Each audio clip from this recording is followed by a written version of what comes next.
Hello everybody and welcome back to On The Rise, the latest CanMNT news from today. And it's been a very exciting day, with the likes of Derek Cornelius taking part in starting in Malmo FF's 3-0 victory today, as well Alphonso Davies having the start against AS Monaco for Bayern Munich in their preseason fixture.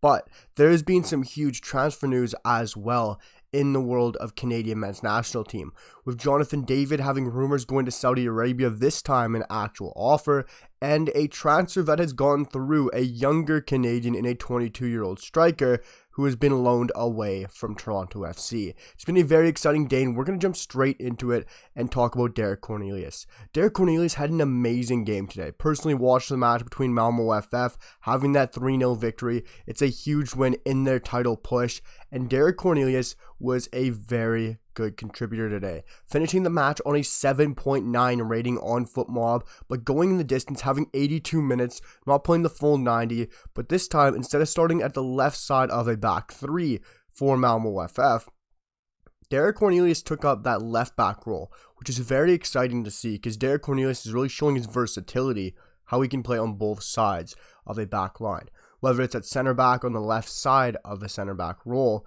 or playing at the left back role. Derek Cornelius has been extremely versatile, especially for Malmo FF with his club form. And what he's been able to do has been brilliant. How he was able to get up and down the flank today, and defensively was a absolute unit, winning the most ground duels in the match and for his side in total. He was unbelievable, going 8 for 12 in ground duels. Of course, it's a 67% rate, but defensively, his stats were off the mark as well. 2 for 2 tackles won, 6 recoveries, 2 interceptions, 3 clearances as well, winning 4 fouls. Derek Cornelius was a unit today defensively. And of course, this isn't his normal position. As all Canadians know, Derek Cornelius is a left-sided center back who can play in any of those center back roles, mostly down the middle in a 3-back, or on the left side of a 3-in-the-back system.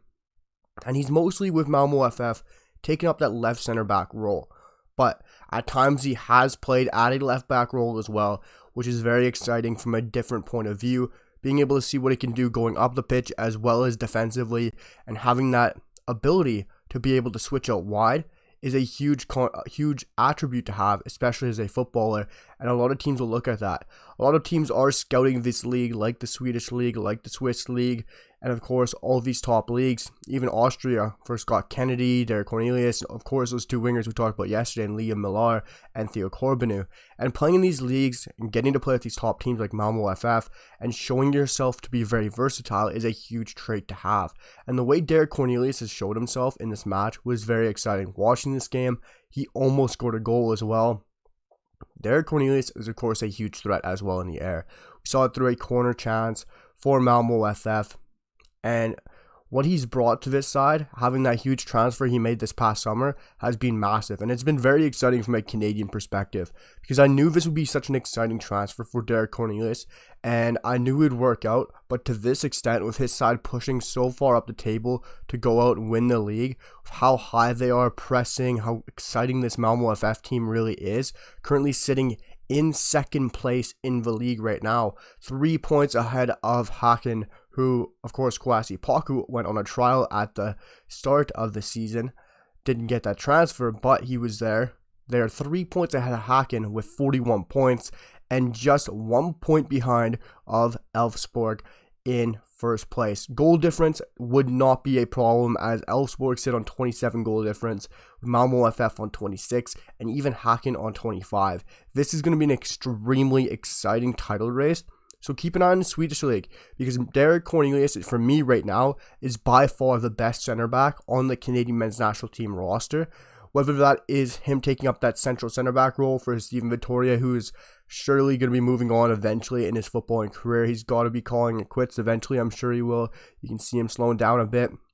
He's had an amazing career, but a player like Derek Cornelius is by far Canada's best center back. Whether he's playing at left center back or central center back, for me personally, he's a left center back with Zach McGraw down the middle.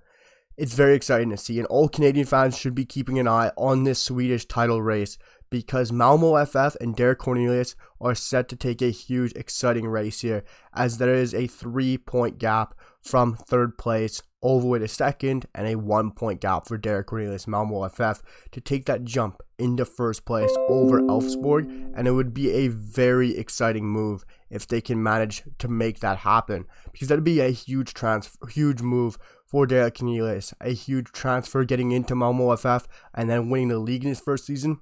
Be a brilliant time for the Canadian center back. But there's also one other Canadian player in action today before we go and tackle all the exciting transfer news that's been bringing in to the Canadian scene today. It was not really much to go on and harp about for a Canadian perspective from Alphonso Davies, who took part in the 4-2 win for Bayern Munich over AS Monaco. Alphonso, of course, did get to go 63 minutes, which, of course, was Bayern Munich's first team basically out there today. The likes of Jamal Musiala, Serge Gnabry, Kingsley Coman, and all those quality players. And Alphonso Davies went 63 minutes with his center-back partners, wing-back partner Mazraoui, and Kim Min-jae also going 63 minutes. So it was kind of that preseason form where you go the distance, going 63 minutes, going 70 minutes, pushing yourself, getting ready for the start of the season. And Alphonso Davies starting once again. Of course, Tommy Tuchel loves what Alphonso Davies brings to that side. And it's going to be an extremely exciting season again for Bayern Munich, and I'm sure they're going to win the league like usual. And it'll just be exciting to see if they can go out and take that next step and challenge for the Champions League as well.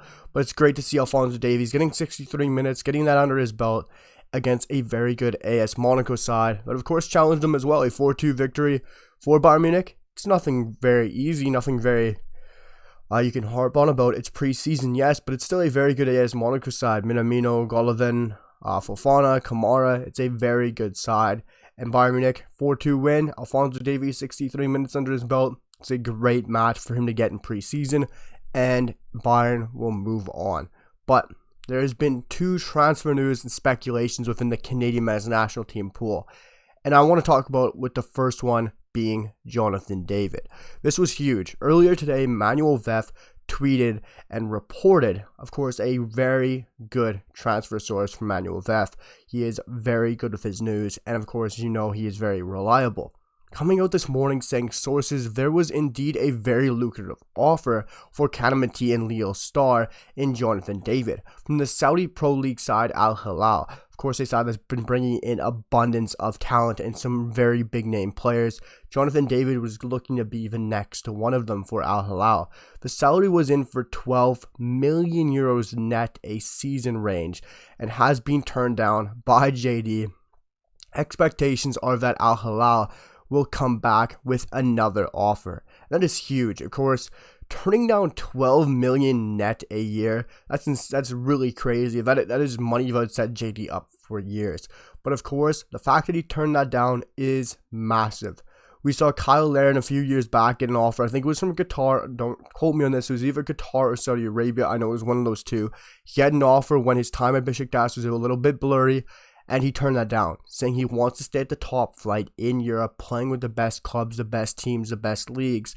And he stayed in Europe. He turned that offer down from the Middle East, and he stayed in Europe. He proved himself, going, of course, to Real Valladolid, and then making that move to RCD Mallorca, proving himself why he is at the top level. And Jonathan David, I think, is going to completely follow in his fellow Canadians' footsteps in Kyle Larin. Of course, I don't think Kyle Larin would have gotten anywhere near 12 million yet net a year like Jonathan David's getting. Of course, this is different times in their careers. JD's a very young striker, close to hitting his prompt, and he's been playing unbelievably out of his socks. And he's one of the best strikers in world football. But turning down 12 million net a year is massive from Jonathan David. It's a huge statement. It's really showing. He's not coming out quoting it. He's not coming out saying it, that he wants to stay in Europe, playing for the best team, the best league, and all that good news. But turning down an offer like that is massive. It is huge. It is a statement of itself. He's not coming out saying anything, but turning down an offer of 12 million net is ridiculous. That is a kind of offer that could set him up for years. Of course, he's still getting crazy money within Europe, playing his dream football, playing with some of the best sides in the world. But all Canadians know, all football fans really know, that JD wants to come to the Premier League. That is so quoted, and everyone knows that. It's been well touted. He said it in the media, he said it in interviews. We all know Jonathan David wants to play in the Premier League. You can see it's his dream, and I think no matter what offer comes in from Saudi Arabia, I think JD is going to go out there. He's going to continue to reject those offers, and he is going to stay in Europe and plant his flag down in the Premier League very soon. It's going to be very interesting to see, of course, what happens with Tottenham Hotspur, because if Harry Kane swiftly agrees to join Bayern Munich, I personally don't think that'll happen. I think Jonathan David will stay in Lille for another year unless a different offer comes in from somewhere else. Maybe Juventus looks off the table now, of course, Romelu Lukaku, the Vlahovic thing going on there. Inter Milan's really off the table. AC Milan's probably off the table. It's looking very bleak for Jonathan David in the striker market right now. The only thing is next year, Victor Osimhen will probably leave Napoli. Tottenham will lose Harry Kane. That's when everything will open up for Jonathan David. I think he waits the year. He bangs it out in LOSC Lille again for another season. Has a tremendous season. Proves himself again, having another 20-plus goal season. And that's when he makes that big move. Right now, that striker market is just not there for Jonathan David. Unless Harry Kane moves, then the dominoes will fall. Personally, I don't think Harry Kane moves. I think Tottenham, Daniel Levy, they're very smart with their business. Unless they get the offer that they really want from Bayern Munich right now, I think Harry Kane stays where he is at Tottenham Hotspur. It just makes sense. It just seems like what's going to happen.